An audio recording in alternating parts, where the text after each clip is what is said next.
धन्यवाद प्रभु जी। आपने जो मुझे ये सौभाग्य दिया कि प्रभु जी आपकी स्तुति आराधना करूं और आपकी महिमा करूं प्रभु जी। मैं बहुत धन्यवाद करती हूँ प्रभु जी, क्योंकि आप जो जी सच्चे परमेश्वर हैं। आपकी योजनाएं अद्भुत हैं, आपके कार्य भी अद्भुत हैं। आप महिमा ईश्वर हैं और आपके युक्तियों में प्रभु जी आप हमें चलाते हैं। आपकी युक्तियाँ हमारे जीवन में पूरा करते हैं प्रभु। मैं आपका धन्यवाद करती हूँ प्रभु जी।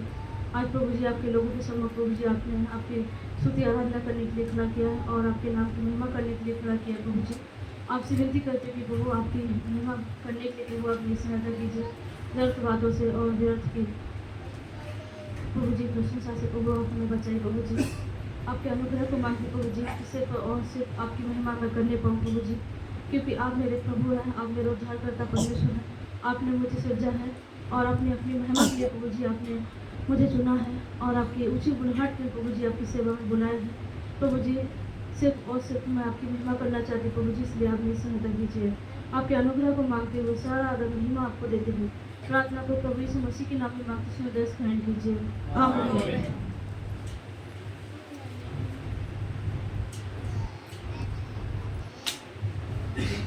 मेरे उद्धार के विषय में भी कुछ बातें मैं आपको बताना चाहती हूँ।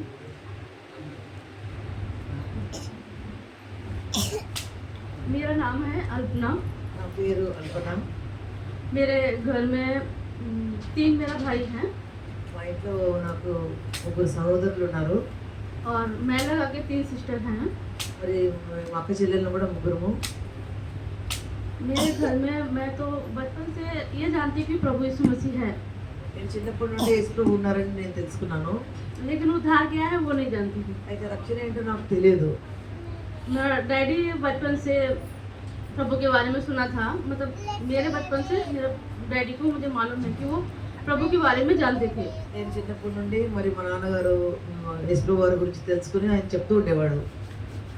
लेकिन मैं जितना भी सुनी मेरे डैडी के द्वारा ही सुनी थी और कोई दूसरा और जरिया नहीं था। నేనేమైతే యేసుప్రభువారి గురించి విన్నానో మరి కేవలం మా నాన్నగారి ద్వారానే విన్నాను, ఇంకా వేరే వాళ్ళు ఎవరు నాకు చెప్పలేదు। क्योंकि दूर दूर तक कोई चर्चेस कोई ऐसा साधन नहीं था जिसमें हम प्रभु के बारे में और ज़्यादा कुछ सुन सकते। ఎందుకంటే దూరం దూరం వెళ్ళి మరి వాహనాల్లో వెళ్ళి వినడానికి మాకు అక్కడ ఎలాంటి వాహనాలు లేవు కాబట్టి ఎక్కడికి కూడా వెళ్ళలేదు। लेकिन जैसे प्रभु की योजना है, प्रभु ने अपनी योजना के अनुसार मेरे लिए जो प्रभु को जानने के लिए जो द्वार खोले हैं वो सच में बहुत ही मेरे लिए बहुत आश्चर्य है। మరి నాకైతే దేవుడు ఆయన తెలుసుకోవడానికి నాకైతే ఏదైతే దేవుడు ఏర్పాటు చేసినది చాలా ఎంతో ఆశ్చర్యకరమైనది। मैं बिल्कुल भी नहीं सोची थी कभी भी मैं प्रभु की सेवा करूंगी या फिर प्रभु को जानूंगी। నేను ఎప్పుడు అనుకోలేదు నేను ప్రభు తెలుసుకుంటాను ఆయన సేవ చేస్తానని। इस तरह से जानूंगी मैं ऐसा कभी विचार नहीं किया था। ఇలాంటి ఆలోచన నేను ఇలా చేస్తానని నేను ఎప్పుడు కూడా ఆలోచించలేదు। लेकिन प्रभु ने अपनी योजना को मेरे जीवन में जैसे रखा है उसके अनुसार आज के दिन तक चलाया है। అయితే దేవుడు ఆయన ఉద్దేశాన్ని బట్టి ఎంతో ఆశ్చర్యరీతిగా నన్ను నడిపించాడు। मैं पापा के द्वारा ही कई बार दूसरे चर्चेस के प्रोग्राम्स में गए हैं। నేను మా నాన్నగారితో పాటు వేరే వేరే చర్చిల యొక్క ప్రోగ్రామ్స్ కు వెళ్ళి అటెండ్ అయ్యేదాన్ని। लेकिन जब ये हिब्रोन का चर्च से जो संबंधित हमको संगति मिली उसके द्वारा मैंने उद्धार पाया। అయితే నేను ఎప్పుడైతే హెబ్రోన్ సంఘం యొక్క మరి సహవాసం నాకు దొరికిందో అక్కడ నేను వెళ్ళి రక్షణ పొందాను। भाई आशीर्वादन जो आप प्रभु के पास गए इधर नहीं है तो సోదరుడు ఆశీర్వాదం అని ఇప్పుడు ప్రభు దగ్గరికి వెళ్ళారు। वो उनको जब मैंने कानपुर में पहली बार उनसे मुलाकात हुआ और उन्होंने जब ऐसा देखा कि हम लोग प्रभु को जानते हैं और संगति ना रहने के कारण అన్న నేను నా కాన్పూర్లో చూసినప్పుడు మరి ఆయన ప్రభు గురించి చెప్తూ వచ్చాడు।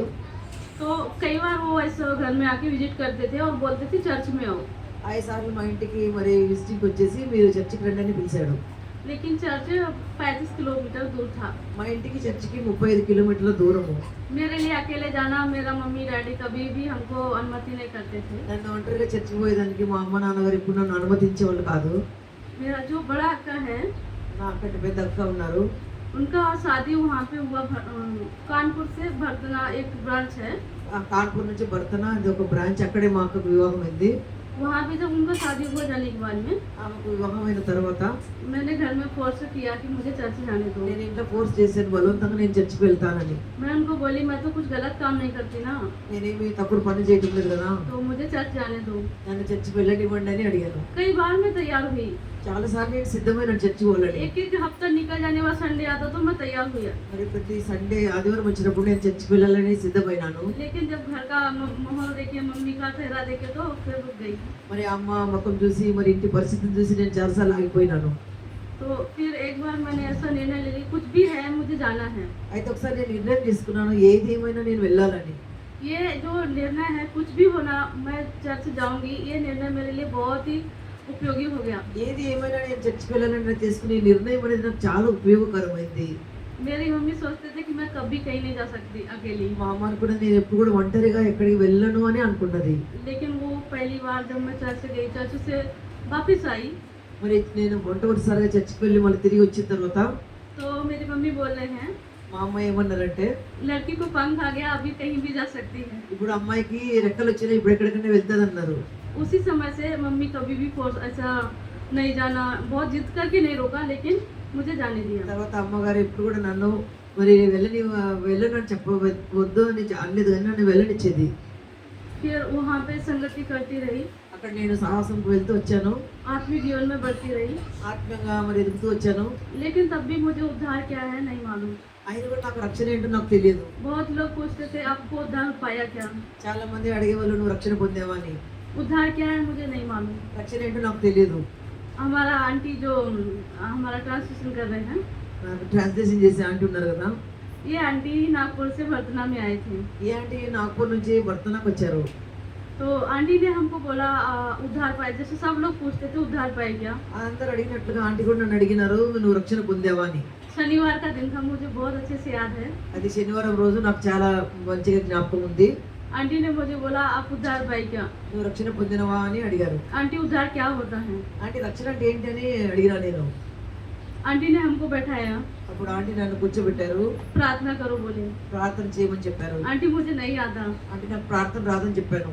आंटी ने बोला मेरे पीछे पीछे बोलो। నా వెనుక నువ్వు చెప్పమని చెప్పాను. मैं आंटी के पीछे पीछे बोली అప్పుడు ఆంటీ వెనుక చెప్పాను ప్రార్థన. और प्रार्थना करने के बाद में मुझे अद्भुत शांति मिली। ప్రార్థన చేసిన తర్వాత నాకు అద్భుతమైన శాంతి అనేది వచ్చింది. प्रार्थना के बाद में आंटी बोला कल संडे है आप आराधना करो। మరి ప్రార్థన చేసిన తర్వాత రేపు ఆదివారం కదా నువ్వు ఆరాధన చేయని చెప్పారు. मुझे नहीं मालूम कि प्रभु की आराधना कैसे करते हैं, నాకు తెలియదు ప్రభుని ఎలా ఆరాధిస్తారో. लेकिन जब मैं मेरा नंबर आया मुझे आराधना करना है, అయితే ఎప్పుడైతే నేను ఆరాధన చేయవలసిన నా సమయం వచ్చిందో मैं प्रभु की आराधना किया और मुझे बहुत शांति मिली। నేను ప్రభుని ఆరాధన చేస్తే నాకు చాలా శాంతి దొరికింది. फिर आंटी ऐसे हमको बताया कि ऐसे आराधना करना, प्रार्थना करना। అప్పుడు ఆంటీ ఇలా ప్రార్థన చేయాలి ఇలా ఆరాధన చేయాలని నేర్పించారు.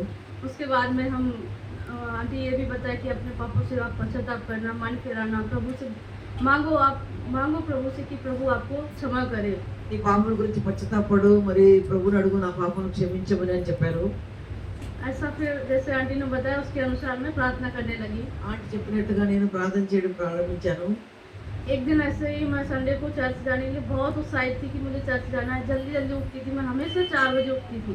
మరి చర్చికి వెళ్ళాలని ఎంతో ఉత్సాహంతో మరి తయారైనాను. 4 గంటలకి లేచి నేను తయారైపోయాను. सुबह 4 बजे उठ के घर का जो भी काम रहता मैं करती थी, क्योंकि मैं नहीं चाहती थी कि कोई मुझे पीछे से टोक दे। తెల్లవారుజాము 4 గంటలకు లేచి ఇంటి పనులన్నీ చేసి నేను వెళ్ళాలనుకుంటున్నాను. ఎందుకంటే నువ్వు ఈ పని చేయకుండా వెళ్ళొద్దని, ఎవరు నన్ను ఆపకూడదనేసి అన్ని చేసేదాన్ని. अक्सर मेरा बड़ा भाई टोकता था पीछे से, మా పెద్దన్నయ్య నన్ను వెళ్ళొద్దని ఎప్పుడు కూడా ఆపేసేవాడు. पर मैं नहीं चाहती थी कोई मुझे टोके, तो इसलिए मैं जल्दी जो भी रहता है सब कुछ जल्दी करके और 8 बजे तो निकलना है कंपलसरी, ऐसा करके मैं सोच के 4 बजे उठती थी। నన్ను ఎవరు కూడా అభ్యంతరపరచొద్దనేసి 4 గంటలకు లేచి మరి ఎలా వెళ్ళాలని నేను ప్రయత్నం చేశాను. लेकिन जब मैं उस दिन उठी तो अक्सर मैं कैलेंडर से वचन संडे के दिन में बहुत नहीं पढ़ती हूँ, నేను లేచిన తర్వాత మామూలుగా క్యాలెండర్ వాక్యం నేను ప్రతిరోజు చదవను.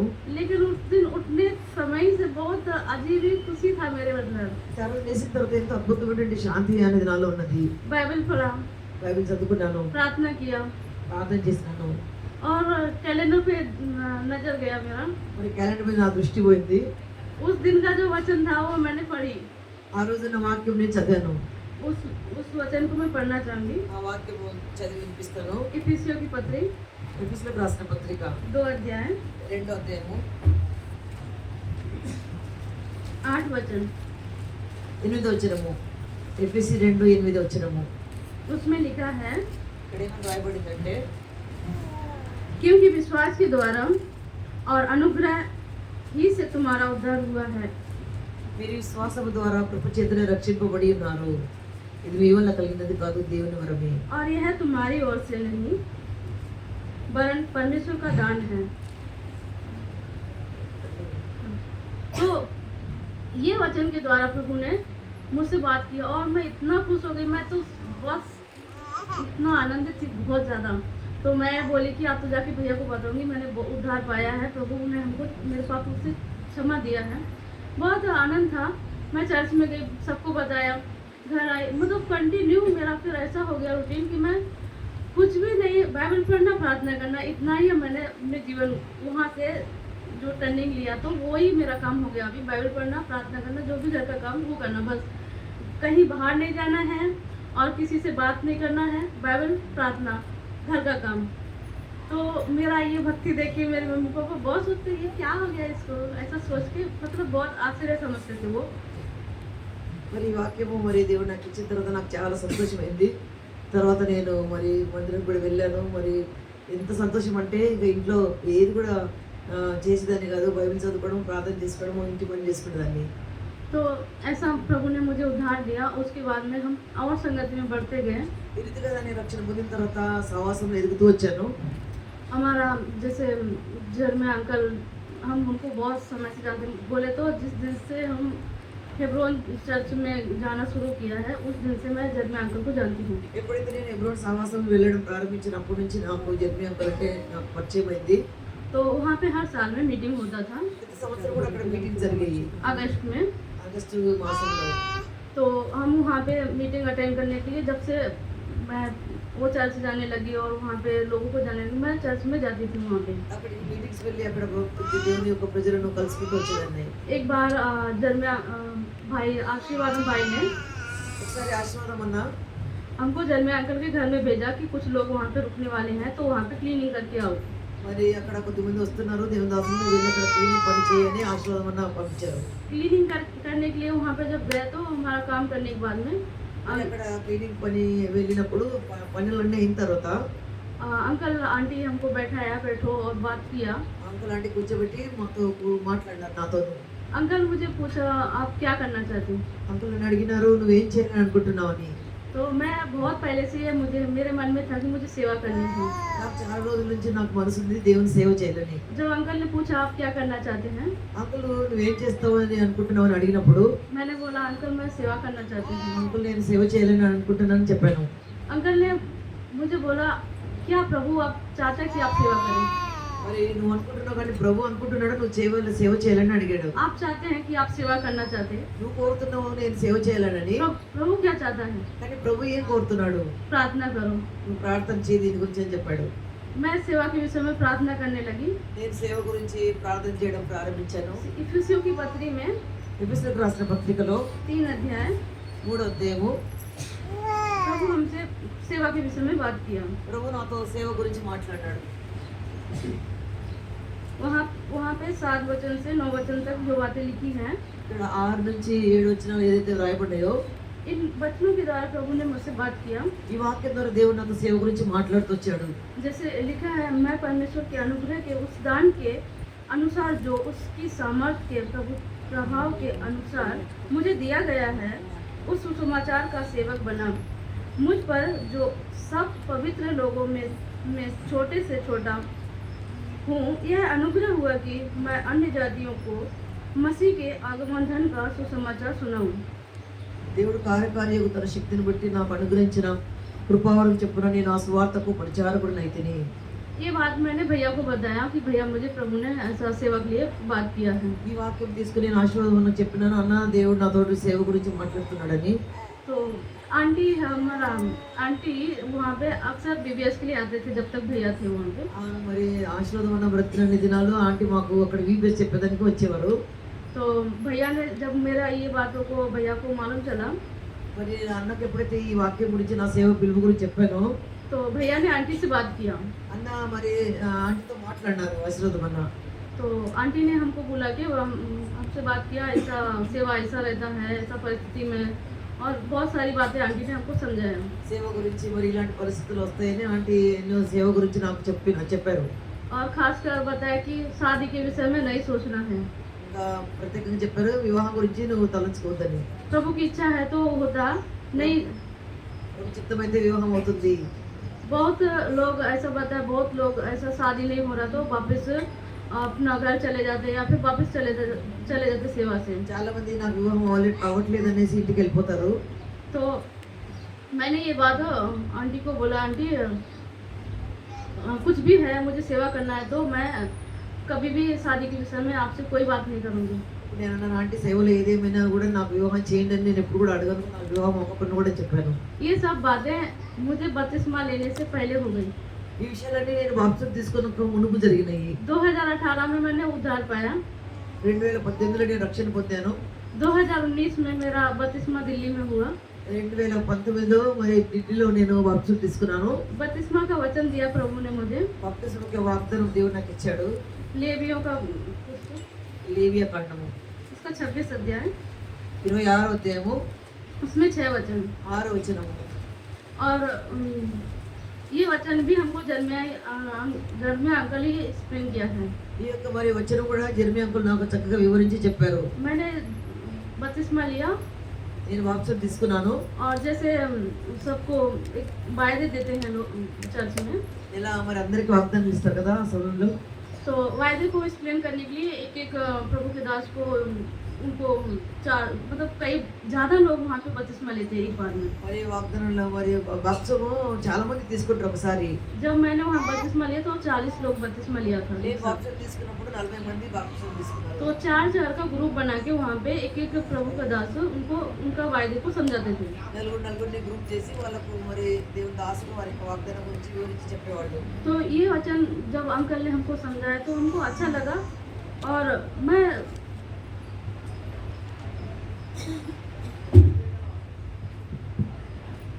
మరి ఈ యొక్క వాగ్దానం గురించి అంకుల్ జెర్మియా అంకుల్ చెప్పిన తర్వాత నాకు చాలా బాగా అనిపించింది. और मुझे ऐसा लगा कि सच में प्रभु हमको अपनी सेवा के लिए बुलाता है तो भी हमको सहायता भी करेगा। నాకు అనిపించి దేవుడు ఆయన సేవకు పిలిస్తే నిజంగా దేవుడు నాకు సహాయం చేస్తాడని అనుకున్నాను. ये वायदा लेके मैं ఈ వాగ్దానం తీసుకుని నేను 2019 में ही मैं आंटी के पास सेवा में 2019లో నేను ఆంటీ దగ్గరికి నాగపూర్ సేవ కొరకు వెళ్ళాను. अक्टूबर 12 तारीख को मैं नागपुर में पहुंच गई थी। అక్టోబర్ 12వ తారీఖున నేను నాగపూర్కి వెళ్ళాను. नागपुर में जब भी पवित्र महासभा चल रही थी, అప్పుడు నాగపూర్లో పరిశుద్ధమైన సమాజ కూడికల కాన్వకేషన్ జరుగుతున్నాయి. वो वहाँ से मेरा सेवा का जो शुरुआत हुआ है। అప్పటి నుంచి నా యొక్క సేవా జీవితం ప్రారంభమైంది. 6 वर्ष प्रभु ने हमको नागपुर में रखा। 6 సంవత్సరాలు దేవుడు నన్ను నాగపూర్లో పెట్టాడు. बहुत बातें सिखाई प्रभु ने। ఎన్నో విషయాలు నాకు దేవుడు నేర్పించాడు. अगर हम सेवा में ट्रेनिंग नहीं लेते थे సేవలో ఒకరి తరబీదు పొందకుండా ఉంటే तो हम प्रभु की सेवा करने के लिए बिल्कुल फिट नहीं रहते थे। మరి దేవుని యొక్క సేవ చేసేదానికి ఏమాత్రం మనము ఫిట్ గా ఉండము. 6 साल भी कम है सीखने के लिए। 6 సంవత్సరాలు కూడా చాలా తక్కువ నేర్చుకునే దానికి. मुझे वो तो साल ऐसा लगता जब मैं अपना मेमोरी को पीछे लेके जाती हूँ, ఎప్పుడైతే నా యొక్క పాత జ్ఞాపకాల దగ్గరికి నేను వెళ్తానో तब वो 6 साल लगते हैं।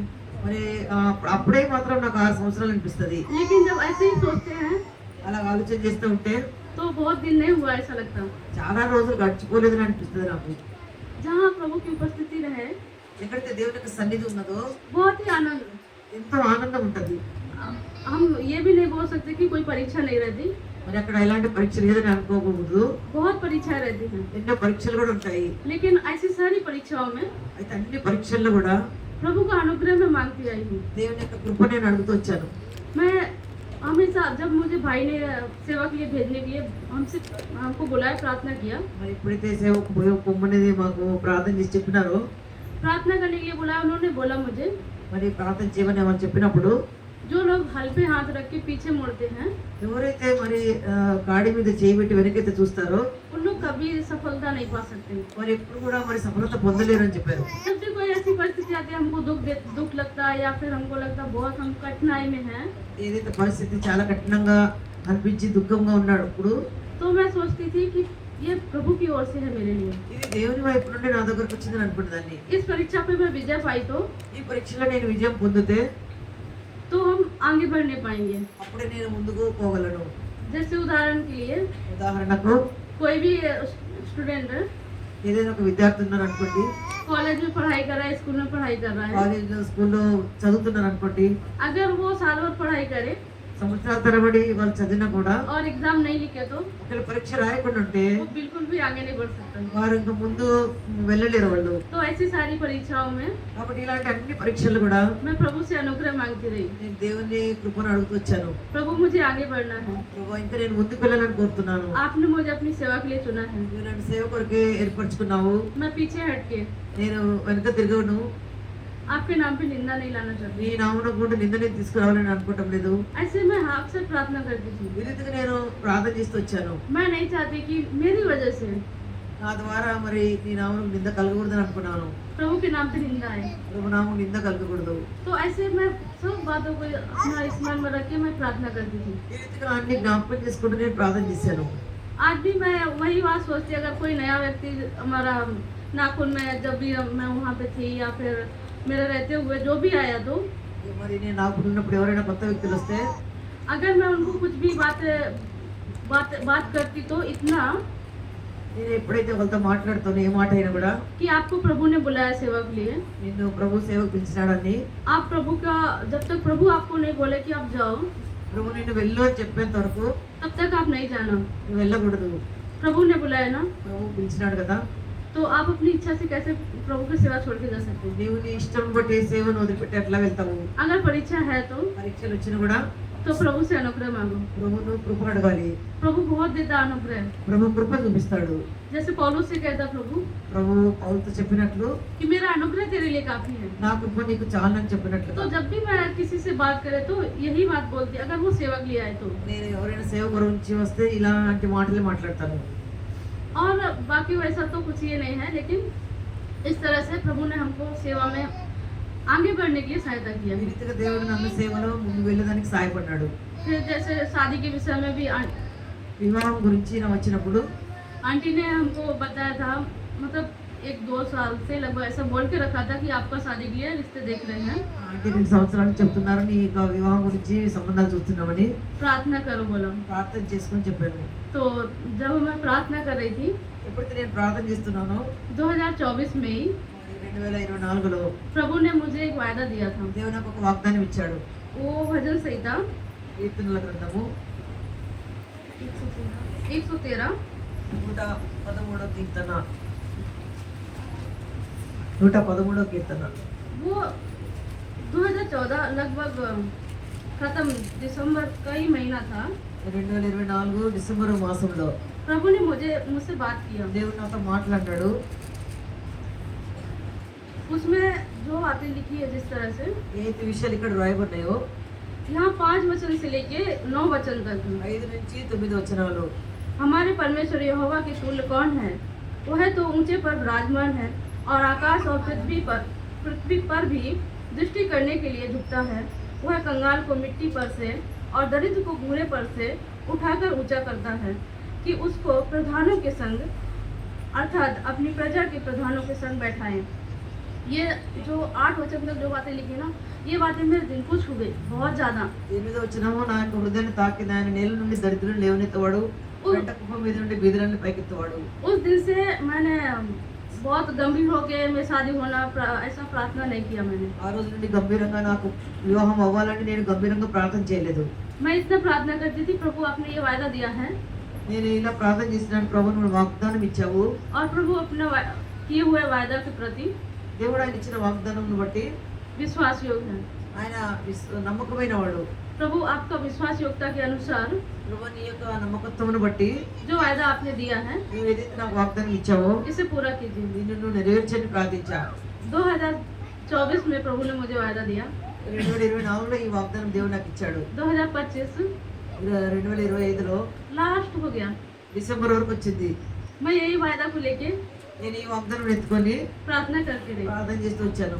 तो एक बार मैंने ऐसा भी सोचा, ఒకసారి నేను ఇలా అనుకున్నా, प्रभु अगर ये वायदा पूरा नहीं करता, ప్రభు ఒకవేళ ఈ వాగ్దానం నెరవేర్చకుండా ఉంటే, लेकिन साथ में ये भी प्रार्थना कर रही थी మళ్ళా దీంతో పాటు ఇలా ప్రార్థన చేస్తూ వచ్చాను. कि प्रभु आप विश्वास योग्य हैं, आप अपने वायदों को पूरा करेंगे। ప్రభు నువ్వు నమ్మకమైన వాడు కదా, నువ్వు నీ వాగ్దానం నెరవేరుస్తావు. लेकिन ऐसा मेरे मन में थॉट आया నా యొక్క మనసులో ఇలాంటి ఆలోచన వచ్చింది. कि अगर ये वायदा इस साल में पूरा नहीं होता तो ఈ సంవత్సరంలో ఈ వాగ్దానం నెరవేర్చబడకుండా ఉంటే मैं शादी नहीं करती। నేను ఇక వివాహం చేసుకోను. मैंने सोच लिया था कि जैसे ये नया साल लगेगा, मैं उसी समय నేను ఎప్పుడైతే ఒక కొత్త సంవత్సరం వచ్చిందో అప్పుడే जाके आंटी अंकल को बताती हूँ, आंटी अंकल आप मेरे रिश्ते मत देखो। కొత్త సంవత్సరంలో అంకుల్ ఆంటీ మీరు నా కొరకు సంబంధాలు చూడొద్దని చెప్తామని అనుకున్నా. पूरी रीति से मैं तैयारी कर लिया था इस विषय में। అలా ఈ విషయం గురించి నన్ను నేను సిద్ధపరచుకున్నా. लेकिन प्रभु अपने वायदे को पूरा करने में विश्वास योग्य है। అయితే దేవుడు ఆయన వాగ్దానం నెరవేర్చట్లో ఆయన నమ్మకమైన వాడు. प्रभु ने अपने समय पे దేవుడు ఆయన సమయంలో भाई दर्शन के विषय में సహోదరుడు దర్శన్ విషయంలో रिश्ता भेजा। మరి నాకు దగ్గరికి ఈ యొక్క సంబంధం వచ్చింది. जब आंटी ने मुझे बताया ఎప్పుడైతే ఆంటీ నాకు దీని గురించి చెప్పారో, तो ऐसा जन्मे अंकल के पास में एक ब्रदर है, అట్లా జర్మీ అంకుల్ దగ్గర ఒక సహోదరుడు ఉన్నాడు. ऐसा बात हुआ है, ఇలాంటి మరి వివాహం గురించి ఇలా మాటలు చెప్పినారని చెప్పాను.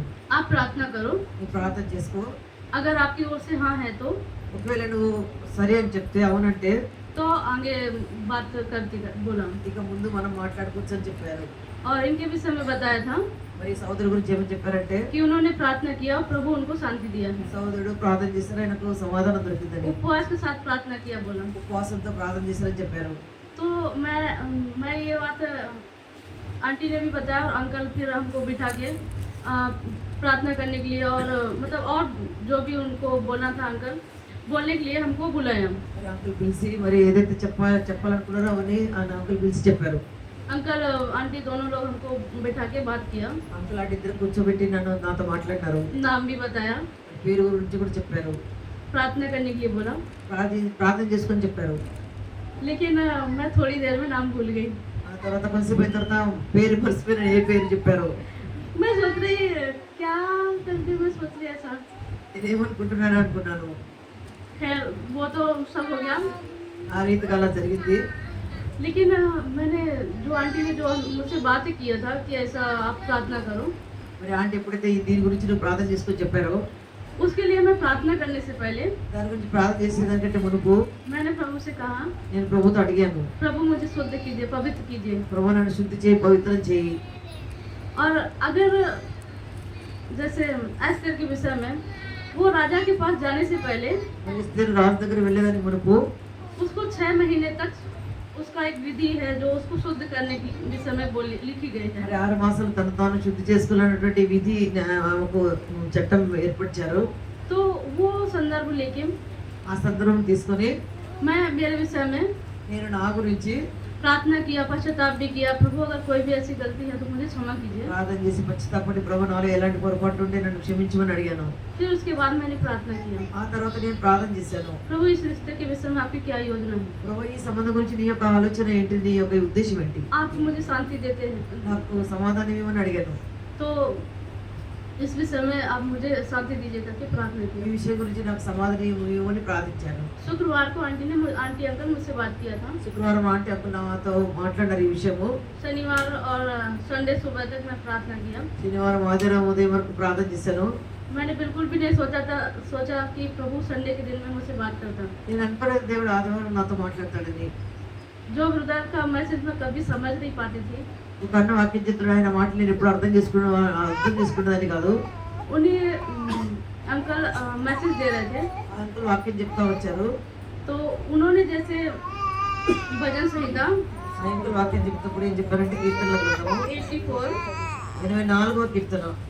जब उन्होंने ऐसा पढ़ने के लिए बताया, ఎప్పుడైతే మరి ఈ వాక్యం చదవమని చెప్పారో वहाँ पे 3 वचन में ఇక్కడ 3వ వచనంలో लिखा है, हे सेनाओं के यहोवा, हे मेरे राजा और मेरे परमेश्वर, तेरी वेदी में गौरैया ने अपना बसेरा और सुख बेनी ने घोंसला बना लिया है। శాశ్వత యెహోవా నా రాజా నా దేవా నీ బలిపీఠం వద్దని పిచ్చుకలకు నివాసం దొరికెను, పిల్లలు పెట్టుటకు వానకోయిలకు గూటి స్థలము దొరికెను. जिसमें वह अपने बच्चे रखे। ఎక్కడైతే బలిపీఠం దగ్గర వారి పిల్లలు పెట్టింది. और इसी में 11 और 12 वचन। ఇదే కీర్తన 11, 12 వచనము. क्योंकि यहोवा परमेश्वर सूर्य और ढाल है और और और अनुग्रह करेगा और महिमा देगा, और जो लोग खरी चाल चलते हैं उनसे वो है कोई अच्छी वस्तु रख न छोड़ेगा। हे सेनाओं के यहोवा, क्या ये धन्य है वह है मनुष्य जो तुझ पर भरोसा रखते हैं। దేవుడిని యెహోవా సూర్యుడును కేడమున ఉన్నాడు, యెహోవా కృపయు ఘనత అనుగ్రహించును, యథార్థంగా ప్రవర్తించే వారికి ఆయన మేలును చెరికమానడు, సైనికులకి యెహోవా యందు నమ్మిక ఇచ్చేవారు ధన్యులు. तो इन फर्स्ट टाइम इस रिश्ते के विषय में प्रभु ने इन वचनों से मुझे बात किया। మొట్టమొదటిసారిగా ఈ యొక్క సంబంధం గురించి దేవుడు నాతో మాట్లాడాడు. बात किया, लेकिन मैं सोच रही थी शायद ये ठीक मतलब मुझे ऐसा लग रहा है, लेकिन प्रभु ऐसा बात नहीं कर रहा, मुझे जल्दबाजी नहीं करना, ऐसा सोच रही थी मैं। దేవుడు మాట్లాడుతుంటే నేను కూడా తొందరపాటు చేయకూడదు అని అనుకున్నాను. क्योंकि मैं सोच रही थी आंटी अंकल सोमवार उसी समय में अंकल आंटी दोनों लोग बाहर गए थे। మరి అంకుల్ ఆంటీ మరి వాళ్ళు సోమవారం వాళ్ళు బయటకు ఊరికి వెళ్తున్నారు, बाहर जाने वाले थे। మరి బయటకు వేరే ఊరికి వెళ్తున్నారు. तो मैंने सोचा कि आंटी अंकल बाहर जाने के बाद में मैं उपवास प्रार्थना करती हूँ। అంకుల్ ఆంటీ బయటకు వేరే ఊరికి వెళ్తున్నారు కదా, అప్పుడు నేను ఉపవాస ప్రార్థన చేద్దాం అనుకున్నా. उसके बाद में मैं आंटी अंकल को बताऊंगी। ఆ తర్వాత నేను అంకుల్ ఆంటీకి చెప్పొచ్చు అనుకున్నా. पर प्रभु ने मुझे संडे को ऐसा बात किया। మరి దేవుడు నాతోటి ఆదివారమే మాట్లాడాడు. इसको मैंने बहुत हल्के में लिया। మరి ఈ వాక్యం అంతా తేలికగా తీసుకున్నా. फिर शाम को हमारे इधर फैमिली प्रेयर रहता था। మళ్ళీ తిరిగి సాయంత్రం కుటుంబ ప్రార్థన మాకు జరిగింది. वहाँ भी जो भाई फैमिली प्रेयर ले रहा था उनका भी वचन बहुत जल्दी मुझे समझ नहीं आता था। సాయంత్రం పూట ఒక సహోదరుడు కుటుంబ ప్రార్థన తీసుకుంటాడు, ఆయన వాక్యం నాకు అంత సులువుగా అర్థమయ్యేది కాదు. वो भाई उस दिन फैमिली प्रेयर में नीति वचन 19 अध्याय में वचन देने वाले थे। ఆ సహోదరుడు సామెతల గ్రంథం 19వ అధ్యాయం మీద వాక్యం చెప్తా ఉన్నాడు. उसका 21 वचन पे उन्होंने बताया। 21వ వచనంలో సహోదరుడు వాక్యం చెప్పాడు. मनुष्य के मन में बहुत सी कल्पनाएं होती हैं, परंतु जो युक्ति यहोवा करता है वही स्थिर रहती है। నరుని హృదయంలో ఆలోచనలు అనేకములుగా పుట్టిన యెహోవా యొక్క తీర్మానమే స్థిరము. तो इस विषय में वो ब्रदर बता रहे थे ఈ యొక్క వచనం గురించి ఆ సహోదరుడు వాక్యం చెప్తూ వచ్చాడు. और उन्होंने एक बात बोली। ఆ సహోదరుడు ఒక వాక్యం మాట చెప్పాడు. उन्होंने कहा कई बार हम प्रभु की ओर से जो निर्णय रहते हैं उनको लेने के लिए देरी कर देते हैं। చాలాసార్లు దేవుడు నిర్ణయం తీసుకున్నప్పుడు నిర్ణయం ఏదైతే చేశాడో అది మనము తీసుకునే దానికి చాలా తడువు చేస్తామని చెప్పాడు. तो जब ऐसा वो बता रहे तो मैं सोची वो फिर से मैं वैसे इग्नोर करने के लिए देखा। తిరిగి నేను ఆ యొక్క విషయం అలాగనే మరి ఇగ్నోర్ చేసేదానికి నేను అనుకున్నాను. लेकिन जब वो मैसेज बता चुके అయితే ఎప్పుడైతే అన్న వాక్యం చెప్పినాడో तो हमारा अंकल प्रार्थना कर रहे थे। మా అంకుల్ మరి ప్రార్థన చేశాడు ఆ వాక్యం గురించి. उन्होंने कहा प्रभु आप सहायता कीजिए कि अब कोई भी निर्णय लेने के लिए देरी ना करें। ప్రభా మాకు సాయం చేయండి, ఏదైనా నిర్ణయం తీసుకున్న దానికి మేము తడవు చేయకుండా ఉండేటట్టు మాకు సాయం చేయండి అని అంకుల్ ప్రార్థన చేశారు. तो जब अंकल ऐसा प्रार्थना करे फिर वही प्रार्थना से मैंने सोच लिया कि मुझे अब कंफर्मेशन हो गया, मैं बताऊंगी अंकल आंटी को बता देती हूँ। మరి అంకుల్ ప్రార్థన విని నాకు దేవుడు నిశ్చయం చేస్తాడు ఈ వివాహం గురించి, అంకుల్ ఆంటీకి నేను చెప్తానని అనుకున్నాను. बताने के बाद में भी मैं वो सोच लिया और बताया भी, మరి నేను అనుకునే మరి చెప్పాను కూడా. लेकिन फिर भी बहुत सारी शंकाएं मन में थी। మనలో మనసులో ఎన్నో మరి సందేహాలని పుట్టినాయి. तो उसके विषय में प्रभु मुझसे बात करता रहा। మరి ఆ విషయాల గురించి దేవుడు నాతో మాట్లాడుతూ వచ్చాడు. मैथ्यू उसका 10 अध्याय మత్తయి సువార్త 10వ అధ్యాయము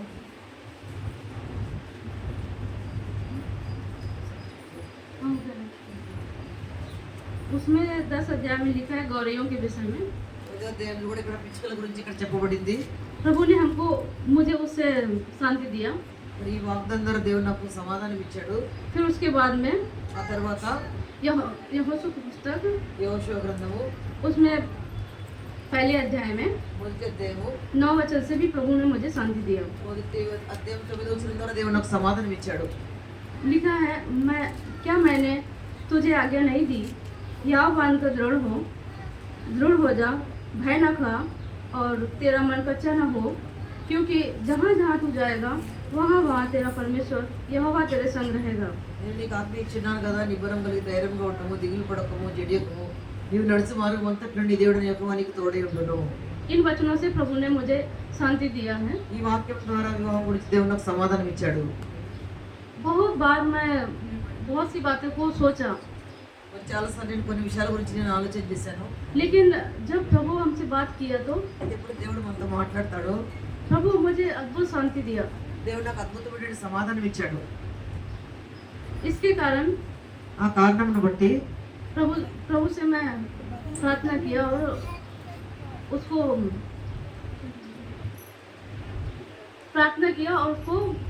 मतलब मैंने अपना लिया। మరి నేను ప్రార్థన చేసి నేను దీన్ని అంగీకరించాను. प्रभु का निर्णय को अपना लिया। ప్రభు యొక్క నిర్ణయం నేను అంగీకరించాను. इस तरह से प्रभु ने मेरी सहायता किया और शादी भी होने के लिए सहायता किया। ఈ రీతిగా మరి నేను నిర్ణయం తీసుకున్న ప్రభు వివాహం అయిందని కూడా దేవుడు సాయం చేస్తున్నాడు. आगे का जो सेवा है प्रभु के उस सेवा के विषय में प्रभु मुझे तैयार करे। आप लोगों से विनती, आप प्रार्थना कीजिए। మరి ఇక ముందున్న సేవ కొరకు మీరందరూ మా కొరకు ప్రార్థన చేయమని నేను విన్నపం చేస్తున్నాను. और मेरी सबसे विनती है, నా యొక్క మరి రిక్వెస్ట్ ఏంటంటే अगर कोई भी सेवा के लिए अपनी समर्पित करना चाहता है या प्रभु बुलाता है ఎవరైనా సేవకు సమర్పించుకోవాలని ఒకవేళ ప్రభు మిమ్మల్ని పిలుస్తుంటే సేవ చేయాలనుకుంటే तो कभी भी पीछे हट के नहीं देखना। వెనకకు తిరగకూడదు, వెనక గురించి ఆలోచన చేయకూడదు. प्रभु सच में विश्वास योग्य है। దేవుడు నిజంగా ఎంతో నమ్మకమైన వాడు. प्रभु कैसी भी परिस्थिति में सहायता करता है। ఏ పరిస్థితి అయినా దేవుడు సాయం చేస్తాడు. जय मसीह। జై మసీహ్. ప్రైజ్ ది లార్డ్ అందరికీ. Praise the Lord।